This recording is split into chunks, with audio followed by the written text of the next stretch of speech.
আরে চাকরের বাচ্চা, যা তো তোর ম্যাডামকে গিয়ে ডেকে নিয়ে আয়। মুনার কাছে আসছেন আপনি?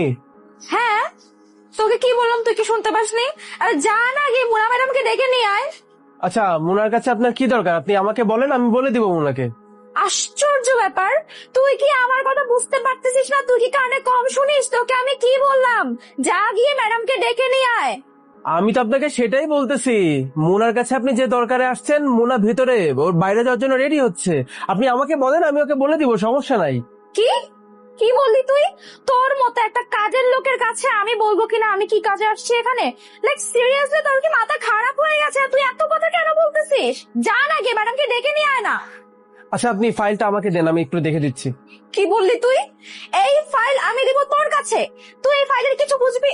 ও সরি, তোরা তো হচ্ছিস 2 টাকার চাকর বাকর, তোরা কি আর পড়াশোনা জানিস? আমার এই ফাইলে কি আছে সেটা তুই কি করে বুঝবি? হ্যাঁ, তুই আমার কাছে কেন ফাইল চাচ্ছিস? তুই প্লিজ যা গিয়ে ম্যাডামকে ডেকে নিয়ে, আমার সময় নষ্ট হচ্ছে। ঠিকই বলেছেন, আমি কোথাকার কে, কিন্তু আমি কোথাকার কে এটা জানার পর আপনার পায়ের নিচে মাটি থাকবে কিনা সেটা সন্দেহ আছে। আচ্ছা, তুই কে রে যে তুই কে সেটা শোনার পরে আমার পায়ের নিচ থেকে মাটি সরে যাব? তুই কোনো ভিআইপি পারসন? ওকে স্যার, আমার না স্যার ভুল হয়ে গেছে স্যার, প্লিজ আমাকে ক্ষমা করে দিন। হয়েছে? খুশি হয়েছিস? তোকে স্যার বলে ডাকলাম, এবার প্লিজ যা গিয়ে ম্যাডামকে ডেকে নিয়ে আয়। ঠিক আছে, এত করে যখন বললাম আপনি তো শুনলেন না। যাকে আপনি ম্যাডাম বলে ডাকছেন, মুনা, মানে এই এলাকার ম্যাজিস্ট্রেট, সে আর কেউ না, সে আমার ওয়াইফ, আমি তার হাজবেন্ড। কি বললি তুই? লাইক সিরিয়াসলি, তুই কি আমার সাথে এখানে ফাইজলামি করতে আসছিস? হ্যাঁ, তুই কি বললি এটা? তুই কি না ম্যাডামের হাজবেন্ড? মানে ম্যাডামের কি মাথা খারাপ হয়ে গেছে? তোর মতো একটা কাজের লোককে ম্যাডাম বিয়ে করবে? বারবারে আমি করছি না, বারবারে এখন আপনি করছেন। আমি তো বললাম আমি মোনার হাজবেন্ড, এরপরে কি আপনার আমার কথা বিশ্বাস হচ্ছে না? তাই তোর তো দেখতেছি সাহস অনেক বেশি বেড়ে গিয়েছে।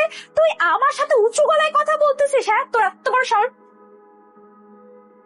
আপনি যে আমাকে থাপ্পড়টা মারলেন ম্যাডাম, এর পরিণতি কি হতে পারে এ সম্পর্কে আপনার কোনো ধারণা আছে?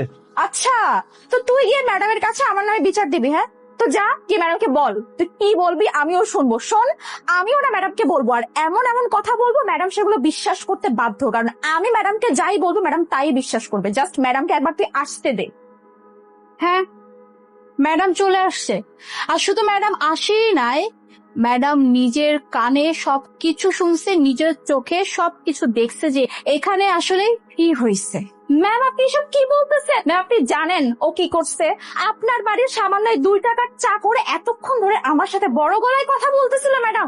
তার উপর ম্যাডাম আপনি জানেন ও কি বলছে? ও বলতেছিল ম্যাডাম ও নাকি আপনার হাজবেন্ড। ম্যাডাম, এটা কি করে হতে পারে বলেন? ও হচ্ছে সামান্য একটা চাকর, একটা চাকর কি করে আপনার হাজবেন্ড হতে পারে? উনি যে কথা বলছে একদম সত্যি কথাই বলছে। আর আপনি এতক্ষণ যাবত যার সাথে দুর্ব্যবহার করেছেন, এমনকি যার গায়ে আপনি হাত তুলেছেন, সে আর কেউ না, সে আমার হাজবেন্ড। কি? ম্যাম, এই চাকর, সরি ম্যাম, মানে উনি আপনার হাজবেন্ড? ম্যাম, আপনি সব কি বলছেন? এটা কি করে সম্ভব? ইয়েস, একদম ঠিক শুনেছেন, আর অবাক হওয়ার কিচ্ছু নাই। উনি আমার হাজবেন্ড, আর আপনার কোনো রাইটস নাই এইভাবে কারোর সাথে দুর্ব্যবহার করা, প্লাস তার গায়ে হাত তোলা। আজকে যদি এখানে আমার হাজবেন্ড না থেকে যদি আমার ঘরের কোনো কাজের লোকও থাকতো, আপনার সেই রাইটস কিন্তু ছিল না তার সাথে দুর্ব্যবহার করার। এখন আপনি এটা ভাবতে পারেন যে আমার হাজবেন্ড কেন বাসা বাড়িতে এইভাবে কাজ করতেছে, বোধহয় কোনো হাতে কাজকর্ম নাই, তাই তো? একদম ভুল ধারণা। আমার হাজবেন্ডের সম্পর্কে আপনার কোনো আইডিয়াই নাই। আমার হাজবেন্ড হচ্ছে একজন পুলিশের ঊর্ধ্বতন কর্মকর্তা। কি অবাক হচ্ছেন তো? এটাই সত্যি। আমার হাজবেন্ড যখনই ছুটিতে বাসায় থাকে, সেদিনই তার বাসার যত কাজের লোক থাকে সবাইকে ছুটি দিয়ে দেয়, আর বাসার যত টুকটাক কাজ থাকে সে নিজেরটা নিজে করে, কারণ তার কাজ করতে ভালো লাগে। আর নিজের কাজ করাতে তো কোনো অসম্মানের কিছু নেই, তাই না? বাট আপনি জাস্ট ঢোকা মাত্রই আপনি আমার হাজবেন্ডের সাথে যেভাবে ব্যবহার করলেন, এমনকি আপনি আমার হাজবেন্ডের গায়ে হাত তুলেছেন, আপনার কোনো আইডিয়া আছে আপনার বিরুদ্ধে আমি কি অ্যাকশন নিতে পারি?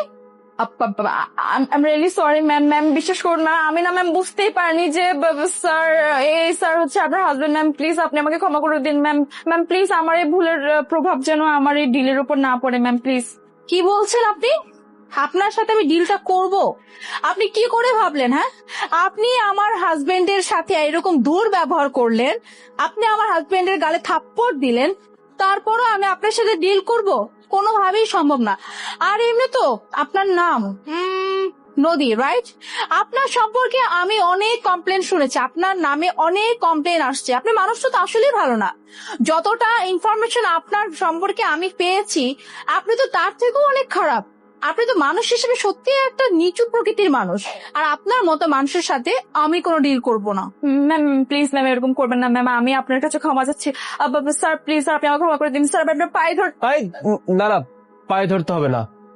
মোনা, এক কাজ করো, উনি যেহেতু ওনার ভুলটা বুঝতে পেরেছেন, উনি তো মাপ চাইছেন, ওনাকে মাফ করে দাও। আর তাছাড়া এখানে ওনাকে পুরোপুরি দোষ দিয়েও কোনো লাভ নেই।